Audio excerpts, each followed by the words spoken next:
Assalamualaikum warahmatullahi wabarakatuh. Perkenalkan, nama saya Fadila dengan NIM 2008301081 dari jurusan Sejarah Kebudayaan Islam semester 3, mata kuliah linguistik dengan dosen pengampu Ibu Leni Sri Wahyuni M.Hum. Di sini saya akan menjelaskan materi mengenai sosiolinguistik. Pembahasan mengenai materi sosiolinguistik yang pertama itu tentang kedewibahasaan yang meliputi kedewibahasaan dan dwibahasa, faktor penyebab kedewibahasaan, peristiwa kontak bahasa, dan pengertian antar bahasa. Pokok kedua itu mengenai diglosia dan masyarakat diglostik yang meliputi pengertian diglosia, masyarakat diglostik, dan penggeseran bahasa.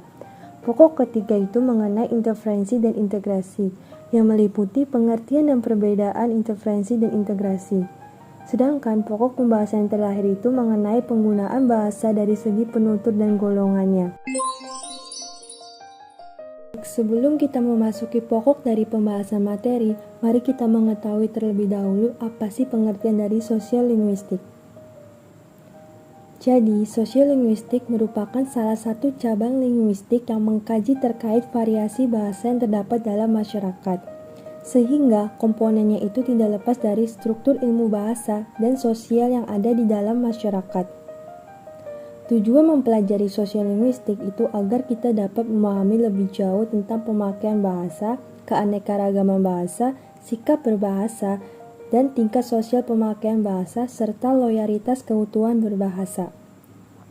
Dengan mempelajari sosiolinguistik, selain untuk menambah wawasan kita dalam linguistik, juga dapat menumbuhkan kesadaran berbahasa yang baik dan menjaga uniformitas bahasa. Selanjutnya itu, mari kita mengetahui pokok pembahasan materi linguistik yang pertama, yaitu tentang kedewibahasaan. Kedewibahasaan adalah salah satu peristiwa tindak tutur karena faktor situasi.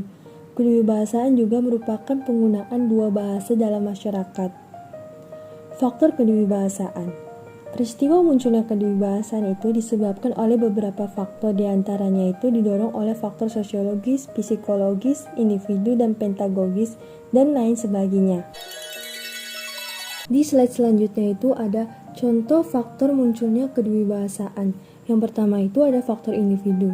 Misalnya, seseorang yang mahir menggunakan bahasa Jerman, agar bahasa tersebut tidak hilang atau tidak lupa, ia akan berusaha menyelipkan kosakata bahasa Jerman ke dalam tutur kata sehari-harinya, atau ia melakukannya dengan cara berbicara dengan dirinya sendiri di cermin. Yang kedua adalah faktor sosiologis, disebabkan karena kita hidup secara berbaur dengan kelompok lain di dalam masyarakat yang sama, sehingga secara naluri akan memungkinkan terjadinya penggunaan kedewibahasaan pada diri kita sendiri. Yang ketiga adalah faktor pedagogis. Pedagogis itu berhubungan dengan pendidikan. Sebagai contohnya itu, ketika di sekolah kita belajar bahasa Arab. Dalam pembelajarannya, guru menggunakan dua bahasa, yaitu yang pertama bahasa Indonesia dan yang kedua adalah bahasa Arab. Guru menjelaskan materi kepada siswa itu menggunakan bahasa Indonesia agar mudah dimengerti oleh siswa, sehingga secara naluri terjadilah kedewibahasaan. Setelah kita mengetahui tentang pengertian kedewibahasaan dan faktor penyebab munculnya kedewibahasaan, materi selanjutnya itu mengenai peristiwa kontak bahasa. Menurut Marke pada tahun 1986 pada halaman 554 menjelaskan bahwa kontak bahasa adalah pengaruh bahasa yang satu dengan bahasa yang lain baik secara langsung maupun tidak langsung, sehingga menimbulkan perubahan pada bahasa yang dimiliki oleh keekabahasaan. Jadi, dalam situasi belajar bahasa itu terjadi kontak bahasa.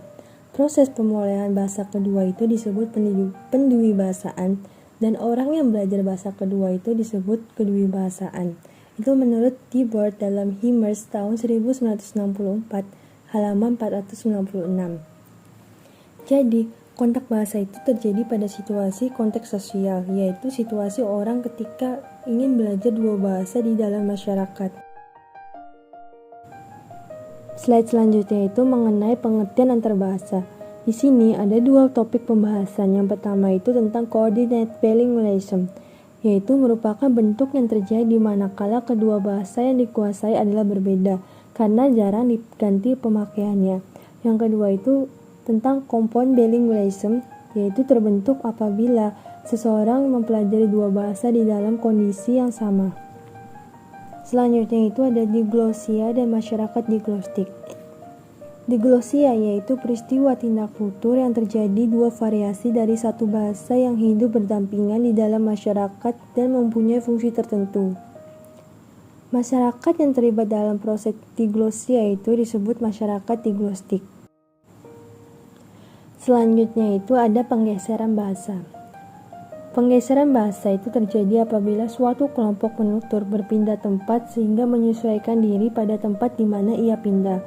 Contohnya itu dapat terjadi pada masyarakat urbanisasi, transmigrasi, dan lain sebagainya. Di sini ada contoh penggeseran bahasa yang dapat kita lihat melalui situasi sebagai berikut. Yang pertama itu misalnya, seseorang mahasiswa asal Kalimantan Barat yang baru datang ke Bandung untuk melanjutkan studinya, ia tidak akan bisa berbahasa Sunda. Jadi ia terpaksa menggunakan bahasa Indonesia. Tetapi seiring berjalannya waktu, ia akan terbiasa menggunakan bahasa Sunda karena bergaul dengan teman-temannya di wilayah Sunda. Yang kedua itu terjadi karena urbanisasi, yaitu misalnya orang desa datang ke kota untuk mencari pekerjaan. Dalam tahap selanjutnya, ia akan menyelesaikan diri dan salah satu di antaranya adalah harus bisa berbahasa seperti orang yang berada di kota. Yang ketiga itu terjadi karena transmigrasi.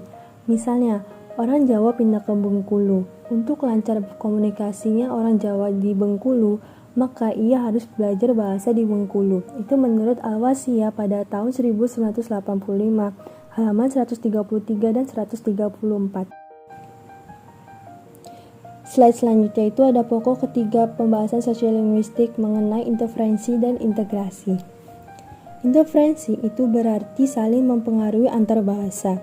Interferensi dapat terjadi pada pengucapan, tata bahasa, kosakata, makna, bahkan budaya baik secara ucapan maupun tulisan.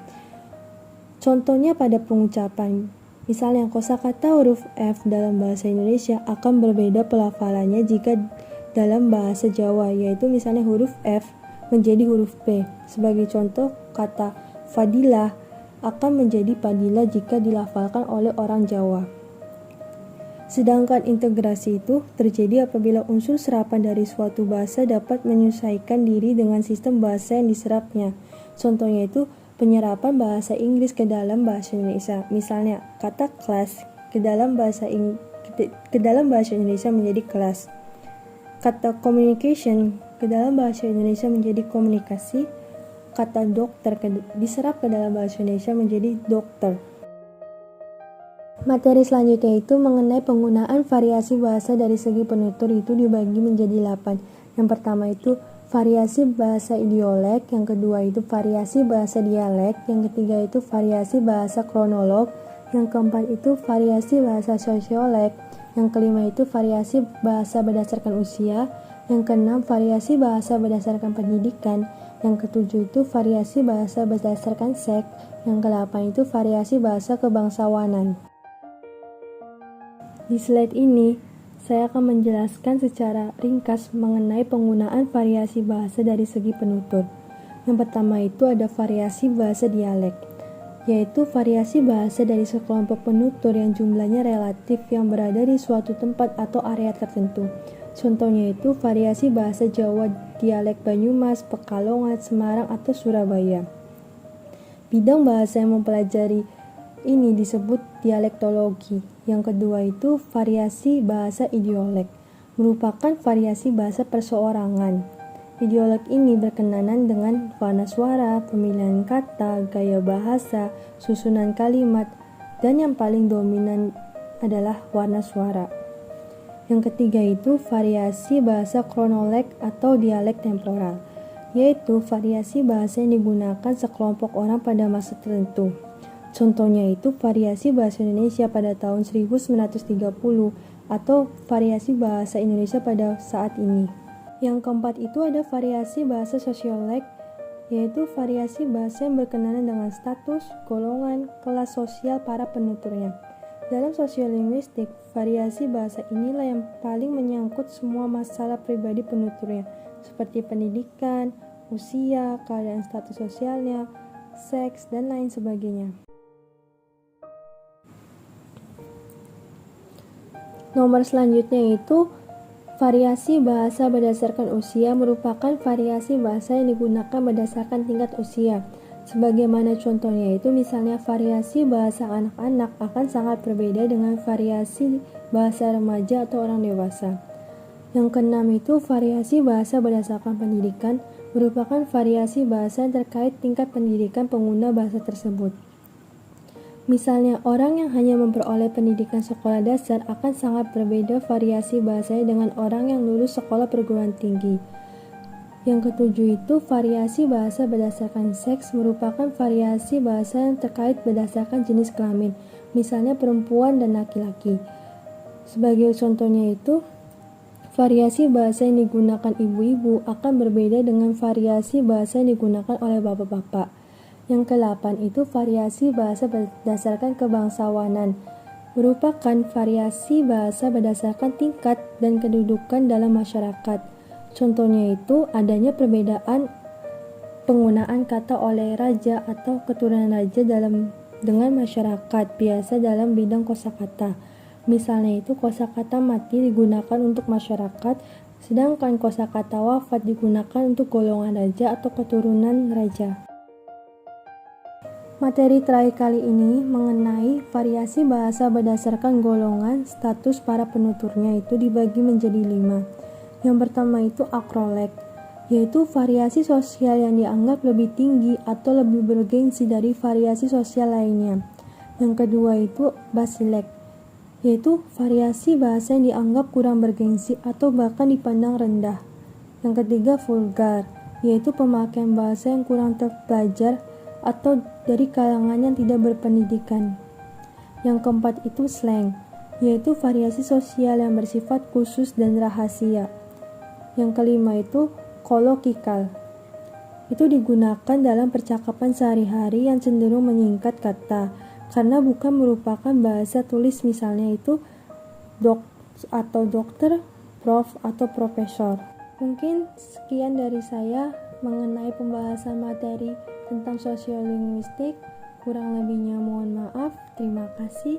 Wassalamualaikum warahmatullahi wabarakatuh.